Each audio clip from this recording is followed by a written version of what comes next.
fala sobre o professor ser protagonista de um ambiente dialético, dinâmico e reflexivo. E a partir desse protagonismo, o professor ele é autoridade, ele não é autoritário.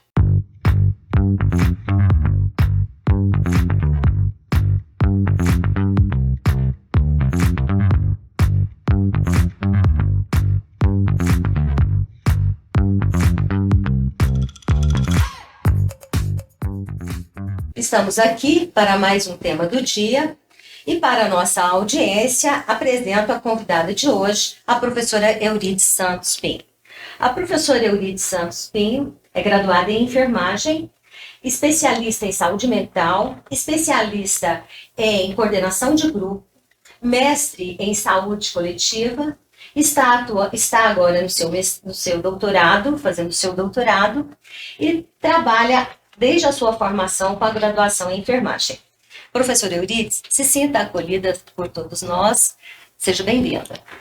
Obrigada, professora Ângela. É um prazer estar aqui com vocês para a gente conversar sobre um tema bacana hoje. A Fazan é uma casa para nós, me sinto muito acolhida aqui e honrada em participar desse momento. Bom, professora Euridice, vamos falar desta temática que você já mencionou, que é muito interessante, que nós estamos, na nossa prática profissional, durante esse período de presencial, nesses últimos 19 meses, nós fomos arrebatados e tivemos que modificar nosso formato de ministrar as nossas aulas. E isso acarretou, dentro dos nossos lares, dentro da nossa casa, temos que nos reorganizar para ir para o home office. Eu pergunto para você, professora, isso causou alguns desconfortos e repercute em todo o nosso andamento, causando algumas situações desagradáveis dentro da nossa casa, porque nós lidamos com questões que são domésticas e temos que nos readaptar. E nós, mulheres, mais ainda, né, nessa dupla, tripla jornada. Então, professora Euridice, dentro desse contexto e que fomos vivenciando, com esse turbilhão de emoções, desde o início da pandemia da Covid-19, como essas emoções têm influenciado no contexto do ensino superior? Então, todos, né, temos passado por momentos de muita instabilidade, muita insegurança e, obviamente, que os nossos alunos perceberam isso também. Nós, docentes também, né, fomos pegos de surpresa, de repente era domingo, na segunda-feira nós não poderíamos mais sair de casa, exceto quem realmente estava ali nos serviços essenciais, e nós tivemos um prazo muito curto para se adaptar e se organizar para o ensino remoto e junto com isso, né, junto com esse período de adaptação, a mudança por si só já traz um desgaste emocional e às vezes até físico, uma dificuldade de aceitação, uma dificuldade de adaptação.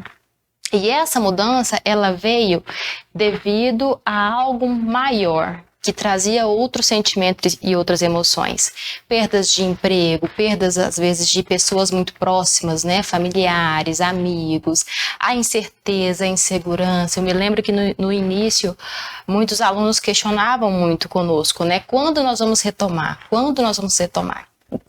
Que jeito que nós vamos retomar? Então havia muita insegurança e no anseio de dar respostas que nós não tínhamos, né? E todo esse movimento gerou esses sentimentos e essas dificuldades.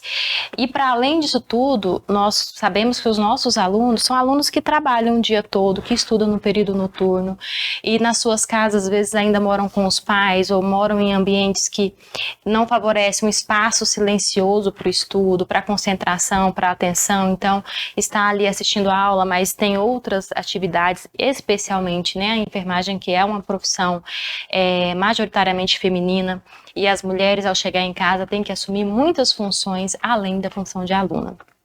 Então, tudo isso gerou muitas emoções, muita instabilidade emocional. Me lembro de várias aulas em que era necessário a gente parar, conversar um pouco, né, aquietar os ânimos para daí dar continuidade à aula. Então, percebi que durante isso, e nós conversamos muito também nas nossas reuniões de colegiado, a importância do professor atuar na ação de acolher essas demandas que eram levadas pelos alunos durante as aulas, em forma de sofrimento, em forma de lágrimas, em forma, às vezes, até de uma irritabilidade, uma inquietação. Então, havia ali a necessidade de nós, professores, também nos acolhermos, pararmos, pensarmos e voltar a olhar para esses alunos desse jeito, de um modo mais afetivo. Então, professora Euridice, eu percebo que na sua fala, você fala de acolhimento. Acolhimento, então, me remete ao trabalho na saúde. Mas e você? Você acredita que pode ser realizado no ensino? Sem sombra de dúvidas, né? A professora Ângela e eu trabalhamos por muito tempo na saúde mental, então, para nós falar de acolhimento é uma coisa muito mais tranquila. E talvez por isso, né, Ângela, que a gente tenha conseguido levar isso com tanta força para as nossas reuniões, que eram reuniões praticamente semanais, né, no início da pandemia, e nós levamos isso para as salas de aula e nós desenvolvemos estratégias, porque o acolhimento, ele pode ser com um olhar, ele pode ser com um sorriso, ele pode ser com uma escuta, inclusive a escuta ativa, né, que é uma escuta qualificada, sem julgamento, sem crítica, uma escuta que realmente vai perceber o outro e se aproximar da dor, da dificuldade do outro. Então, esse acolhimento, ele está dentro das tecnologias leves, né? Emerson Elias Merri, ele descreve as tecnologias do trabalho na saúde, e ele vai dizer das tecnologias leves, as tecnologias leves duras e as tecnologias duras. E acolher não precisa de instrumento nenhum. Né? Precisa de quê? Precisa da sua atenção, da sua audição, da sua atenção com aquele ser que se coloca à sua frente e uma sensibilidade para respeitar o limite e o espaço do outro.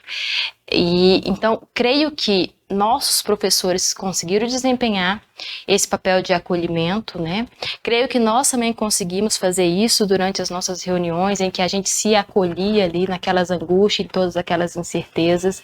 Óbvio que, né, nem sempre 100%, mas no que a gente conseguia conduzir. E com isso, a gente começa a desenvolver um sentimento e uma proximidade que é dita de afetividade também. Então, professora, muito bem lembrado, né? Você coloca aqui as nossas reuniões, o quanto nós debruçamos para tentar minimizar os efeitos que foram avassaladores nesse período dentro do ensino. Uhum. E trabalhar na área da saúde mental também nos proporcionou condições de entender um outro lado, o lado em que nós também estávamos inseridos, porque nós também, enquanto professores, passamos por muitas oscilações nesse período, e ainda estamos passando. Agora com um pouquinho mais de fé e esperança, né, do poço. Professora, e me diga uma coisa, e como que se dá essa afetividade no contexto da sala de aula dentro do ensino? É muito bacana a gente falar sobre isso, e existem, né, muitas publicações, muitos autores que dialogam sobre a afetividade. E entre esses, né, um que me chamou muita atenção, inclusive nós citamos em um artigo publicado recentemente, em parceria com a professora Ângela, fala sobre o professor ser protagonista de um ambiente dialético, dinâmico e reflexivo. E a partir desse protagonismo, o professor, ele é autoridade, ele não é autoritário. E nesse movimento, ele consegue construir com a turma, nesse movimento de autoridade, de moderador, sentimentos que são importantes dentro da tecnologia grupal, como, por exemplo, o sentimento de pertença, junto com esse acolhimento. De modo que o professor ele não precisa se colocar como amigo, como pai. Ele precisa se colocar como uma pessoa amável, acolhedora, o que é fácil de fazer quando nós nos colocamos na posição de pessoas, né, de seres humanos. É ter sensibilidade para conseguir sensibilizar a demonstração desse sentimento, dessas emoções. Então eu creio que é super possível, sim. Não é um exercício tão simples e tão fácil, a gente precisa discutir isso nos nossos espaços, né, de colegiado e construindo isso com a nossa prática docência diária. Muito interessante, um prazer ter você aqui, professora. Para os nossos ouvintes, eu posso te dizer que nós já temos uma parceria profissional de longos anos, então, muito obrigada por você ter aceitado o nosso convite. Fico muito feliz com a sua presença aqui. Obrigada eu, Ângela, por todo o acolhimento de toda a vida, por ter me ensinado a acolher, por ter me ensinado a ser professora e ser afetiva. Muito obrigada. Muito obrigada. E assim nós encerramos, né, o tema de hoje com a professora Euridice. Então, curta, comentem, compartilhem e até a próxima.